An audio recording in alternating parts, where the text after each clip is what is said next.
사랑하는 성도 여러분, 혹시 복권 판매점을 보신 적이 있으십니까? 지금은 잘 모르지만 예전에는 그런 곳에 광고 글들을 붙어 있곤 했습니다. 오래전 일인데요. 거기에 붙어 있던 광고 중에 참 재미있는 글을 본 적이 있었습니다. 인생 역전, 이번 주는 당신이 주인공입니다. 이번 주는 당신이 1등입니다 라는 겁니다. 많은 사람들이 이렇게 인생 역전의 꿈을 꾸며 주인공이 되고자 오늘도 복권 판매점에서 열심히 복권을 구매하고는 있지만 그 꿈을 이루는 사람은 아주 소수일 겁니다.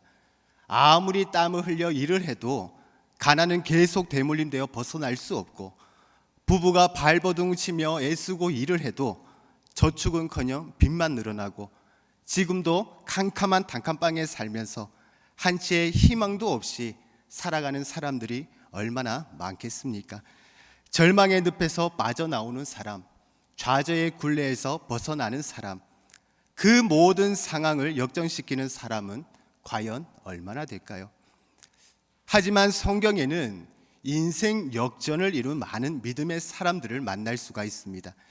형제들에 의해서 애굽의 노예로 팔려갔던 요셉이 애굽의 총리가 되어 자신을 팔았던 형제들을 용서하고 그 가족들과 민족을 살리는 축복, 사울을 피해서 광야를 전진하며 도망 다녔던 다윗이 결국에는 하나님의 도우심과 보호하심으로 이스라엘의 왕으로 세워지는 장면, 또한 포로로 끌려가 다니엘과 세 친구들의 믿음과 지혜로 하나님께서 세워주신 높은 자리에서도 끝까지 신앙을 지키는 신실한 모습, 우리는 이러한 역전의 인생을 산 선진들을 보며 많은 도전과 소망을 품게 됩니다. 우리가 읽었던 역대기 당시의 독자들은 바벨론 포로에서 돌아온 지 약 100여 년이 지난 후에 이스라엘 백성들이었습니다.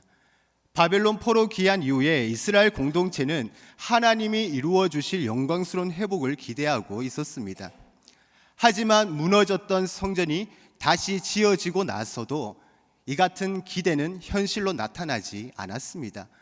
기대했던 다윗의 가문은 회복이 아니라 더욱 시들어졌고, 경제적으로도 정치적으로도 별다른 변화가 없었습니다.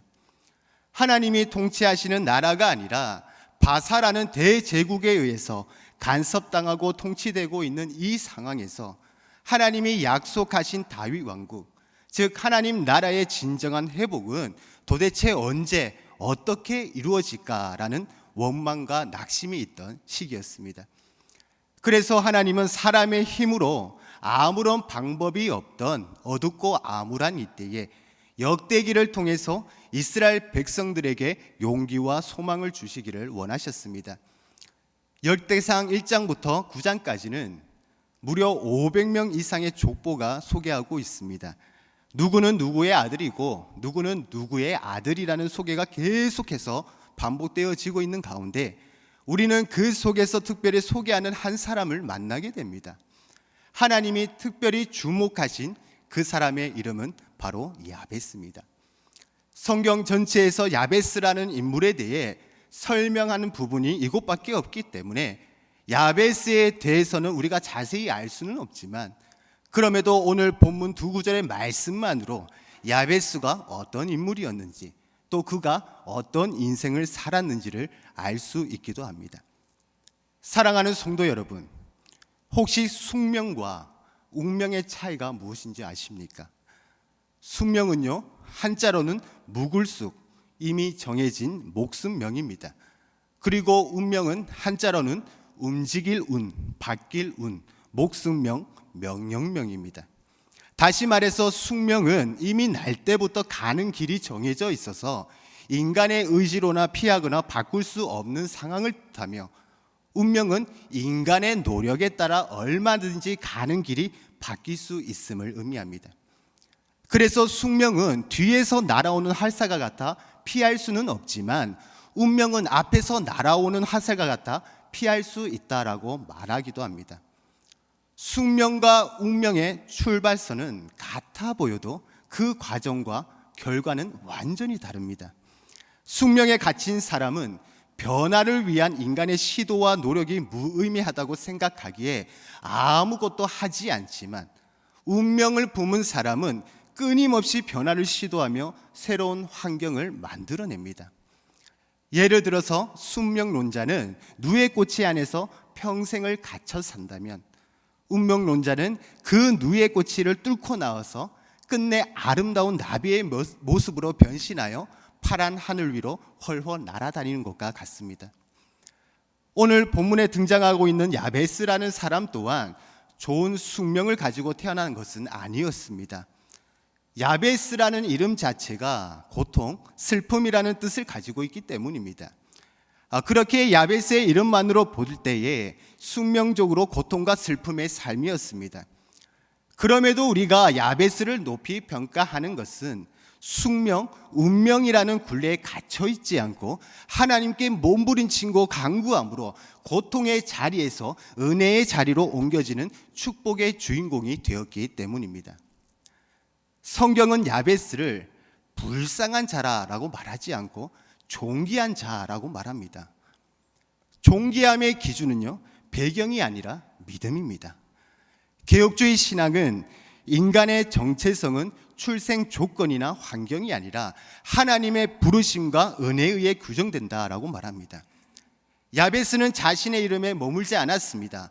야베스는 고통을 핑계로 하나님을 떠나지 않았고 고난을 이유로 체념하지도 않았습니다.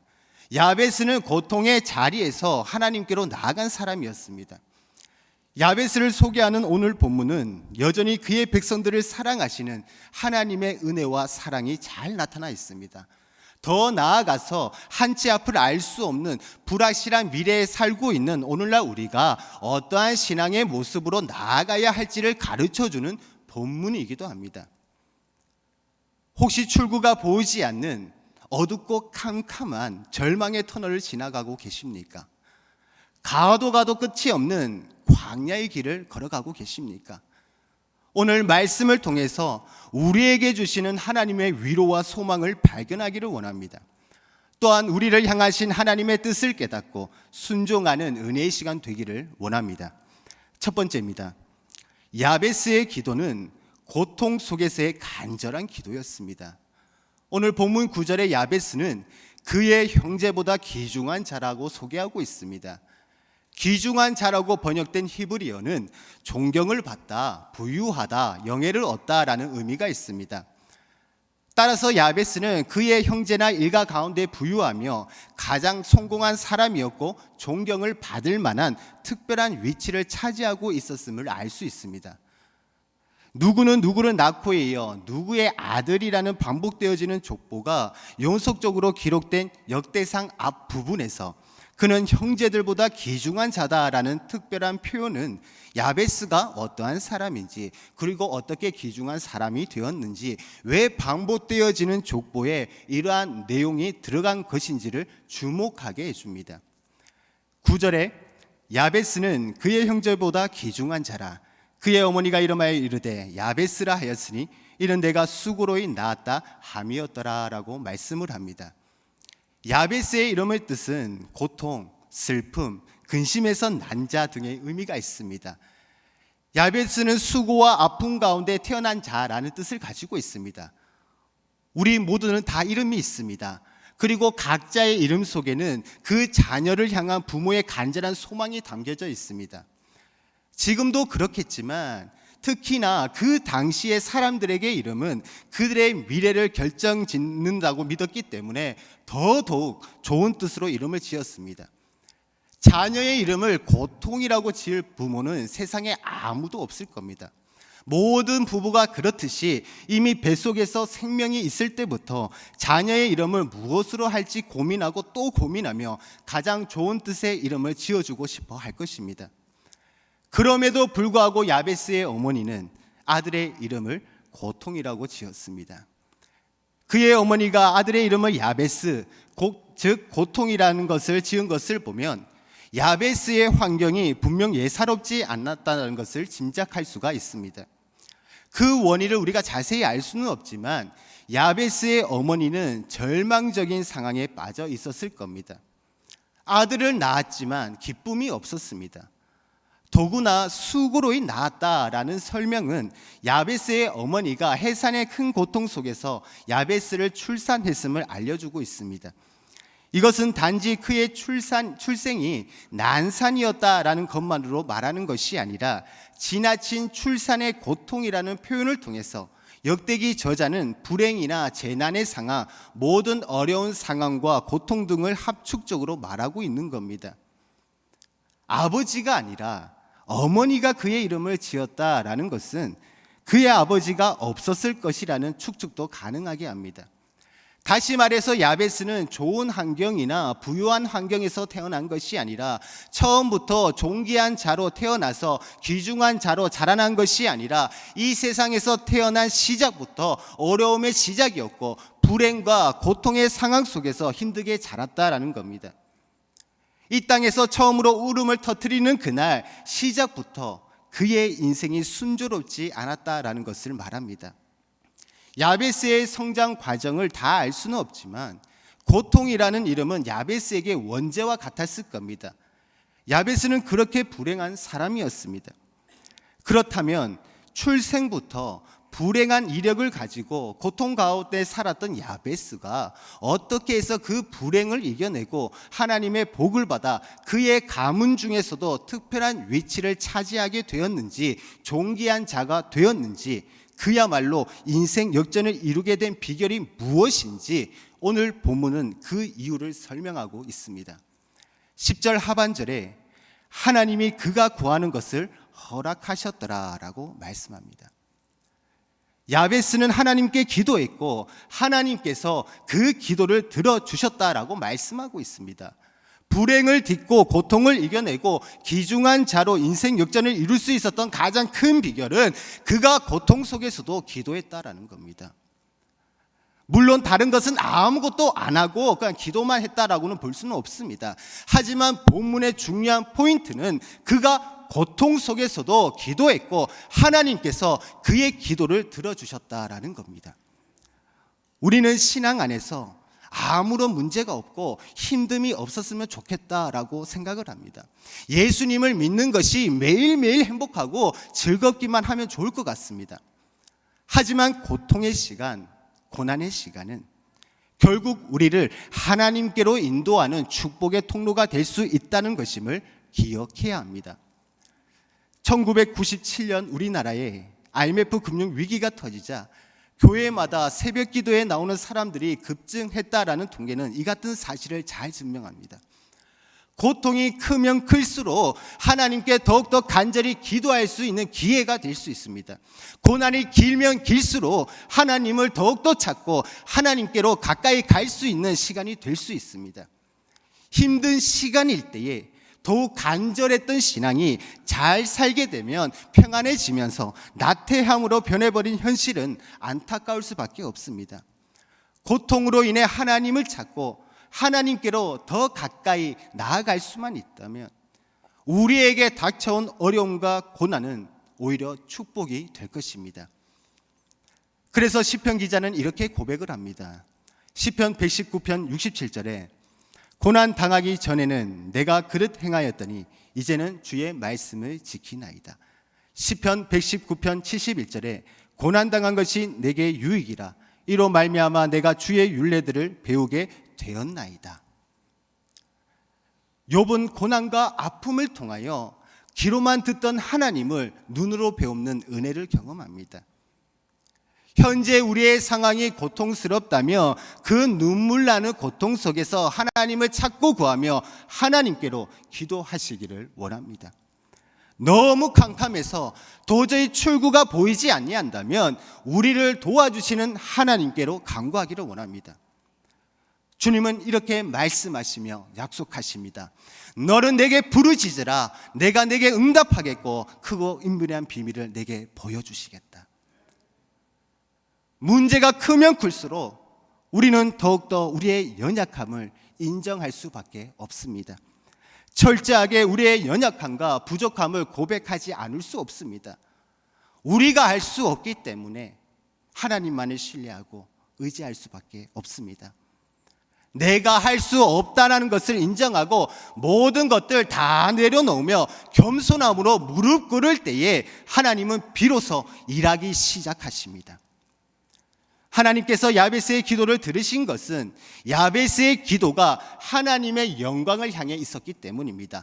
야베스의 기도가 자기 중심이 아니라 하나님 중심이었기 때문입니다. 야베스의 기도가 사명과 거룩을 향해 있었기 때문입니다. 야베스는 그의 삶에 큰 어려움이 있었고 그로 인하여서 많은 고통을 받았으나 좌절하거나 실망하거나 체념하지 않았고 하나님의 도우심을 기대하며 기도했습니다. 그리고 그의 바람대로 야베스의 인생은 축복으로 역전되었고 그의 형제들 중에서 가장 귀중한 자로 인정받게 되었습니다. 야베스는 고통의 아들이었지만 기도를 통하여 은혜의 사람이 되었습니다. 눈물 나는 고통 속에서도 살아계신 하나님만을 신뢰하고 의지하며 우리의 모든 것들을 다 알고 계시는 주님 앞에 겸허히 나아가 전능하신 하나님을 만나기 원합니다. 그리고 두 번째입니다. 야베스의 기도는 주의 뜻 안에서 간절한 기도였습니다. 본문 10절입니다. 우리 10절 말씀 함께 읽도록 하겠습니다. 시작.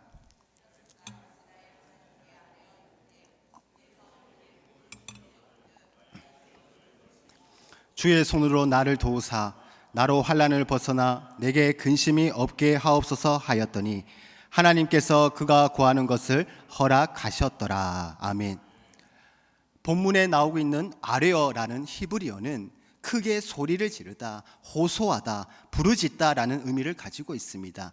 다시 말해서 단순히 그냥 이야기하는 정도가 아니라 매우 간절하게 부르짖으며 하나님께 기도했다라는 겁니다. 같은 단어로 사용된 다른 성경의 구절을 살펴보면 하나님의 이름을 부르는 것과 관계가 있는데 이것은 아주 위급한 상황에서 이러한 표현이 사용되었습니다. 시편 34편 6절에 이 공고한 자가 부르짖음에 여호와께서 들으시고 그의 모든 환난에서 구원하셨도다. 또 시편 81편 7절에는 내가 고난 중에 부르짖음에 내가 너를 건졌고 우레소리의 은밀한 곳에서 내게 응답하며 무리바 물가에서 너를 시험하였도다 라고 말씀을 합니다. 여기에서 부르짖음에 라고 번역된 단어가 아레어와 같은 단어입니다. 야베스는 이렇게 간절하게 기도하며 하나님을 찾고 구했습니다. 나에게 주어진 어려운 환경을 바라보지 않고 지금의 비참한 처지 속에서도 낙심하지 않고 하나님이 주실 은혜를 기대하며 간절히 하나님께 기도한 겁니다. 그의 간절함은 기도 곳곳에서 묻어나고 있습니다. 야베스가 이스라엘 하나님께 아뢰어 이르되 주께서 내게 복을 주시려거든. 여기에서 말하고 있는 이 복이라는 말은 히브리어로 바라크라고 합니다. 이 바라크는 무릎을 꿇다, 축복을 받다라는 뜻을 가지고 있습니다. 야베스 기도의 저자인 브루스 밀키스는 성경에서의 복의 개념을 사람의 힘으로 얻지 못하는 초자연적인 은혜를 뜻한다라고 말합니다. 그래서 하나님으로부터 복을 구할 때에 우리의 힘으로 취할 수 있는 것을 조금 더 요구하는 것이 아니라 하나님만이 아시고 주실 수 있는 놀랍고도 무조건적인 은혜를 베풀어 주시도록 부르짖는 것이다 라고 말합니다. 이 땅의 모든 사람들은 다 복받기를 원합니다. 우리가 새해를 시작할 때 늘 인사하는 말이 있죠. 다들 아시죠? 새해 복 많이 받으세요입니다. 그만큼 많은 사람들은 복을 원하고요, 복을 갈구합니다. 그 복을 위해서 한평생 쫓아갑니다. 그 복을 물질이라고 착각하는 많은 사람들이 복권이나 로또라는 것을 구매하게 되고 도박이라는 것을 하게 됩니다. 세상 사람들이 바라는 기정은 요행입니다. 그렇게 많은 사람들이 성실히 일하지 않고 근거 없는 확신에 매일같이 자신의 운명을 걸고 있습니다. 그러나 야베스의 기도는 그러한 요행이나 근거 없는迷信과는 차원이 다릅니다. 하나님에 대한 전적인 신뢰의 고백이고 헌신인 겁니다. 개혁주의 신학자 존 칼빈은 이렇게 말합니다. 하나님께 드리는 모든 기도는 하나님의 뜻에 자신을 복종시키는 훈련이 되어야 한다. 야베스의 기도는 요구의 선언이 아니라 하나님의 뜻 안에 자신을 내어 맡기는 기도였습니다. 그리고 루이스 볼코프는 이렇게 말했습니다. 기도는 하나님의 계획을 바꾸기 위한 수단이 아니라 그 계획 안으로 들어가기 위한 은혜의 통로이다. 야베스의 기도는 운명을 바꾸는 주문이 아니라 섭리에 순종하는 신앙의 표현이었습니다. 오늘 본문 말씀에서 야베스가 고백한 복을 주시려거든 단어는 무릎을 꿇다라는 의미로 포함하는 단어입니다. 주께서 복을 주셔도 되고 또 안 주셔도 된다라는 이 소극적인 자세가 아닙니다. 반드시 나에게 복을 주셔야 합니다. 하나님 반드시 나에게 응답하여 주시옵소서라는 강한 강조의 표현입니다. 이어서 야베스는 주의 손으로 나를 도우사 환난에서 벗어나 근심이 없게 해달라고 기도했습니다. 환난이라는 이 단어는요, 나쁨, 해로운 것, 악한 것, 불행 등의 의미로 사용되었습니다. 그리고 근심이 없게라는 단어는 구약 성경에서 감정적인 슬픔뿐만이 아니라 극도의 육체적인 고통과 관련되어 사용된 단어입니다. 야베스의 기도의 내용을 보면 그가 처한 현재의 상황이 얼마나 힘들고 고통스러운지를 알 수가 있습니다. 야베스는 이 상황을 해결하실 수 있는 분이 진정 주님밖에 없다는 것을 믿는 믿음으로 고백하고 있습니다. 야베스는 사람의 힘으로는 할 수 없다라는 것을 알았습니다. 주의 손이 도울 때에 이 아픔과 고통 상황 속에서 벗어나게 될 것이라고 믿었습니다. 시편 127편 1절과 2절입니다. 여호와께서 집을 세우지 아니하시면 세우는 자의 수고가 헛되며 여호와께서 성을 지키지 아니하시면 파수꾼의 깨어있음이 헛되도다. 너희가 일찍이 일어나고 늦게 누우며 수고의 떡을 먹음이 헛되도다 라고 말씀을 합니다. 사람의 힘은 한계가 있습니다. 그러나 하나님의 능력은 무한하십니다. 사람은 유한한 존재입니다. 그러나 하나님은 영원하십니다. 주의 손으로 우리를 도와주셔야만 환난의 숲에서 벗어날 수가 있습니다. 모압과 암몬 연합군이 이스라엘을 공격해 왔을 때 여호사밧 왕은 이렇게 고백합니다. 기도합니다. 역대하 20장 12절입니다. 우리 하나님이여 그들을 징벌하지 아니하시나이까.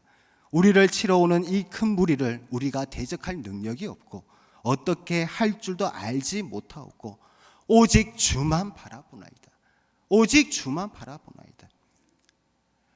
여호사밧 왕이 인간의 방법들을 다 내려놓고 오직 주님만을 바라보았을 때 주님의 그 강한 손이 도우셨고 결국 정쟁에서 승리의 계가를 부를 수가 있었습니다. 하나님은 상한 갈대를 꺾지 아니하시고 꺼져가는 등불을 끄지 아니하시는 사랑과 자비의 하나님이십니다. 혹시 지금 힘들고 어려운 상황에 처한 분들이 있습니까? 걱정과 근심으로 눈물의 밤을 보내는 분들이 계십니까?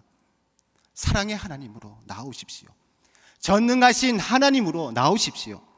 그리고 그 하나님께 간절하게 기도하며 부르짖으십시오. 우리의 문제를 해결해 주실 수 있는 분은 오직 주님 한 분밖에 없습니다. 하나님은 우리의 작은 신음소리에도 외면하지 아니하시고 응답하십니다. 고통 가운데 있던 야베스를 귀중한 자로 존귀한 자로 세우신 주님의 선한 손이 여기에 있는 우리 모두를 도우시고 다시 일으켜 주실 것입니다. 야베스의 환난을 돌아보시고 고통 가운데 건지시며 존귀하게 아름답게 세워주신 그 하나님께서 우리의 기도를 들으시고 응답하시며 우리의 눈물을 닦아주실 겁니다. 야베스의 기도는 매우 짧은 기도였지만 그 어떠한 기도보다도 더 강력한 기도였습니다. 야베스의 기도는 첫째 고통 중에서 기도했습니다. 둘째 포기하지 않고 간절히 기도했습니다. 하나님은 야베스가 구하는 것을 허락하시고 그의 형제들 중에서 가장 귀중하고 존귀한 자가 되게 하셨습니다. 그리고 중요한 것은 야베스가 기도를 했고 하나님께서 그 기도를 들어주시고 복을 주셨다. 그래서 그는 거부가 되었다. 우리도 이렇게 기도하면 복을 받는다. 이것만 이야기하는 것이 아닙니다. 야베스가 하나님께 구한 것은 우리가 흔히 생각하는 물질적인 풍요나 경제적인 안정과 같은 것이 아니었습니다. 야베스가 기도한 나의 지역을 넓히시고 해서 그 지역이란 당시에 잃어버린 하나님의 땅을 의미합니다. 죄악으로 말미암아 잃어버린 약속의 땅, 하나님의 언약하신 땅이었습니다. 야베스는 그런 하나님의 약속에 근거하여 기도하고 있습니다. 신명기 19장 8절에서 이렇게 말씀을 합니다. 내 하나님 여호와께서 내 조상들에게 맹세하신 대로 내 지경을 넓혀 내 조상들에게 주리라고 말씀하신 땅을 다 내게 주실 때. 야베스의 기도는 바로 하나님 나라와 영광, 하나님께서 약속하신 땅을 다시 차지하게 해달라는 것이었습니다. 영적인 복이 무엇입니까? 여호수아 2장에 나오는 기생 라합 보십시오. 그는 초라한 기생이었습니다. 사회적으로는 손가락질을 당했죠. 또 이웃과 친구, 하물며 가족들에게조차도 떳떳하지 못한 소망 없던 사람이었습니다. 그러나 라합은 믿음의 결단을 통해서 믿음의 모험을 감행하였습니다. 하나님이 하늘과 땅의 유일한 통치자이심을 인정하며 믿음으로 목숨을 걸고 여호수아가 보내는 정탐꾼들을 숨겨주었던 겁니다. 자신의 생명을 건 일생일대의 모험을 통해서 라합은 초라한 기생이 아니라 그의 가족을 구원하는 존귀한 자가 되었습니다. 라합이 받은 복은 물질적인 복이 아니었습니다. 현세적인 복도 아니었습니다. 가시적이고 세속적인 복 또한 아니었습니다. 예수님 족보에 오르는 구원의 복이었습니다. 라합은 인생 최대 역전의 주인공이자 영적 복의 주인공이 되었습니다. 야베스가 영적인 복을 기도했고 그가 영적인 복을 받았다라는 사실은 그가 귀중한 자가 되었다라는 것을 알 수 있습니다. 성공했다고 그 사람을 귀중하게 여기지 않습니다. 재벌이고 그렇게 돈을 많이 번다고 해서 그 사람을 존귀한 자로 보배로운 사람으로 보지 않습니다. 아무리 돈이 많다고 해서 귀중한 자가 되는 것이 아니에요. 아무리 내가 땅을 많이 가지고 있다고 해서 귀중한 자라고 말하지 않습니다. 그런 의미에서 본다면 귀중한 자라고 불리는 야베스는 물질의 복만이 받는 것이 아님을 알 수 있습니다.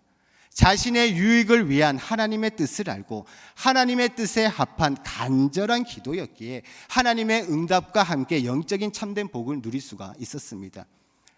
역대기 기자는 약속의 땅을 대적들에게 뺏긴 어두운 시대에 오직 하나님의 약속을 기억하고 기도했던 그 사람, 그 기도를 통해 약속의 땅을 되찾고 존귀한 자가 된 야베스를 보여주고 있습니다. 하나님은 그렇게 야베스를 통해서 회복의 은혜, 회복의 역사를 보여주고 계십니다. 야베스를 회복시키신 하나님은 이 말씀을 읽었던 이스라엘에도 회복시키시기를 원하셨던 겁니다. 당시 절망에 있던 이스라엘 공동체가 기도하고 부르짖으며 하나님을 찾으면 다시 회복시키시겠다라는 말씀이었습니다. 하나님은 이 말씀 앞에 서 있는 오늘날 우리도 다시 회복되어지기를 원하십니다. 주님과의 첫사랑이 다시 회복되어지기를 원하고 오직 주님만을 찾고 부르짖던 한국교회와 신앙과 또 우리 대전중앙교회 교회가 회복되어지기를 원하십니다. 지금도 고통 속에 살아가는 많은 분들이 있어요. 한치 앞을 알 수도 없고 한 줄의 희망도 없는 환경에 놓여 있기도 합니다. 경제적인 고통으로 또 인간관계의 고통으로 육신의 질병과 아픔으로 견딜 수가 없을 만큼 큰 짐을 지고 가시는 분들이 있습니다. 고통과 불행을 친구로 삼고 살고 있는 이 시대에 많은 야베스들이 있습니다. 그러나 실망하지 마십시오. 포기하지 마십시오. 낙심하지 마십시오. 하나님은 당신의 백성들을 반드시 돌아보실 겁니다. 이스라엘의 회복을 기대하셨던 하나님은 오늘날을 살아가고 있는 하나님의 백성들과 그 가정과 교회와 신앙이 회복되어지기를 바라고 계십니다. 그것은 오직 살아계신 하나님만이 하실 수가 있습니다. 오늘날도 야베스와 같이 기도하는 사람 많이 있습니다.